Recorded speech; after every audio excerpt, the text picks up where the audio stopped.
আসসালামু আলাইকুম রহমতুল্লাহ। আপনারা সকলে কেমন আছেন? আশা করি মহান রাব্বুল আলামিনের অশেষ রহমতে সবাই ভালো আছেন।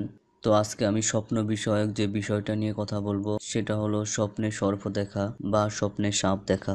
এই ভিডিওটা বানানোর উদ্দেশ্য হচ্ছে আমার এক ভাই আব্দুল হাকিম নোমান ভাই, উনি আমার ভিডিওর কমেন্ট বক্সে কমেন্ট করে জানতে চেয়েছেন স্বপ্নে সাপ দেখলে কি হয়। তো উনি আসলে বিস্তারিতভাবে কিছু বলেনি, উনি কোন অবস্থায় কিভাবে কি রকম সাপ দেখেছেন সেজন্য আমি ওনাকে উত্তর দিতে পারিনি। তো সেজন্যই ওনার উদ্দেশ্য করে আমার আজকের এই ভিডিওটা বানানো। তো আপনারা ওনার মতো যারা আছেন স্বপ্ন বিষয়ক বিষয় জানতে চান বা স্বপ্নের তাৎপর্য ব্যাখ্যা জানতে চান, তারাও আমার ভিডিওর কমেন্ট বক্সে কমেন্ট করে জানাতে পারেন। আমি যথাসাধ্য চেষ্টা করব সেটার উপরে কোনো একটা ভিডিও বানানোর জন্য, অথবা সংক্ষেপে যদি বলার মতো হয় তাহলে সংক্ষেপে বলে দেব। তো আপনাদের আশেপাশে আপনাদের যারা ভাই বন্ধু আছে তারাও যেন স্বপ্ন বিষয়ক বিস্তারিত জানতে পারে, সেজন্য আমার ভিডিওটি শেয়ার করে দিন। সবাইকে স্বপ্ন বিষয়ক বিস্তারিত জানার সুযোগ করে দিন। তো চলুন কথা না বাড়িয়ে আসি আজকের বিষয়ের মধ্যে। যদি খাবে কেহ স্বপ্ন দেখে যে তাহাকে সর্পে দংশন করিয়াছে, তবে সে দুশ্মন কর্তৃক ক্ষতিগ্রস্ত হইবে।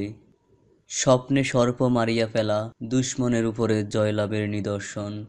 খাবে স্বপ্ন দুই টুকরা অথবা ততোধিক টুকরা করিয়া ফেলা শত্রুর উপর প্রতিশোধ লইবার আলামত। খাবে গৃহে সর্বপ্রবেশ করিতে দেখা অথবা সর্বগৃহাভ্যন্তরে বাস করিতে দেখা গৃহবাসী যে কেহ তাহার শত্রুতায় রত আছে বুঝিতে হইবে।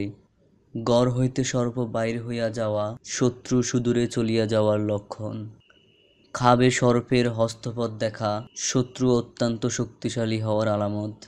খাবে সর্প না দেখিয়া শুধু সর্পের ভয়ে ভীত থাকা দুশ্মন হইতে নিরাপদে থাকার লক্ষণ। খাবে সর্প দেখিয়া ভয় পাওয়া সর্বদা শত্রুর ভয়ে সন্ত্রস্ত থাকার আলামত। যদি কেহ এইরূপ স্বপ্ন দেখে যে তাহার নাক কান এবং পেটের মধ্য হইতে সাপ বাহির হইয়াছে, তবে তাহার নিজের সন্তানদের মধ্য হইতে শত্রু সৃষ্টি হইবে। খাবে কোনো বাধ্যগত সাপ দেখিলে বুঝিতে হইবে তাহার ধন দৌলত লাভের আলামত। খাবে সাপের সাথে লড়াই করিয়া জয়লাভ করিলে দুশ্মন দমন হইয়া যাইবে, কিন্তু সর্পে জয়লাভ করিলে শত্রুর নিকট পরাভূত হইবে।